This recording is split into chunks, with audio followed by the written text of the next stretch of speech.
entirely new system and need a new era of pilot to learn and manage it.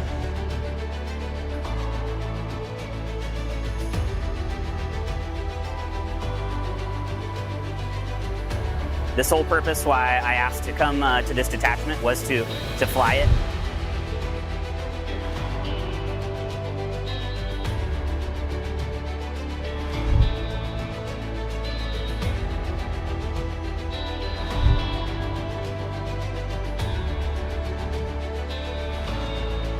Looks a lot like the aircraft and it's big.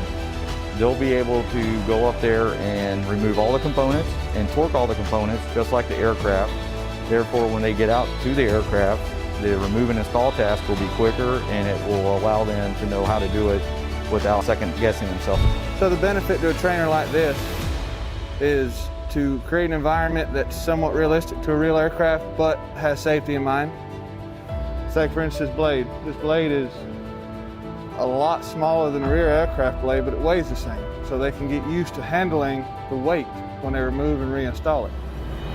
And so by being able to train in a simulated environment and learning the aircraft rather than being thrown at it, you get the experience and the knowledge so that when you're in the field working, you have very little mistakes.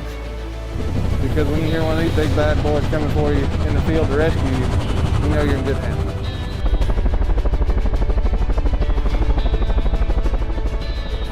In this simulator, there's nothing that we cannot program it to do that we would not find in real life. Anytime you can take the controlled environment and put it into one that is controlled but chaotic, where you know you're not going to break an aircraft or hurt a person, is definitely a learning opportunity.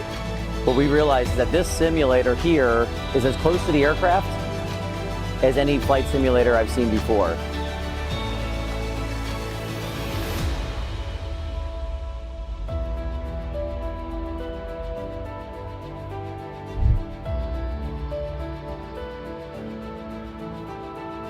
So it can very accurately represent the way the aircraft is going to feel, the way the aircraft is going to fly. I'd say any competent helicopter pilot that has been around for a while can easily transition to the controls and management system, especially using all of the current 21st century technology. It's very simple to use for a smartphone user in that cockpit. What we've seen so far with most pilots, after conducting a reasonable amount of training in the simulator, they walk out to the actual aircraft and they fly it as if they've been flying it for a year already. I really believe it's going to be a big step going forward for Marines in the field and providing them with the assault support and the heavy lift they need to do their job.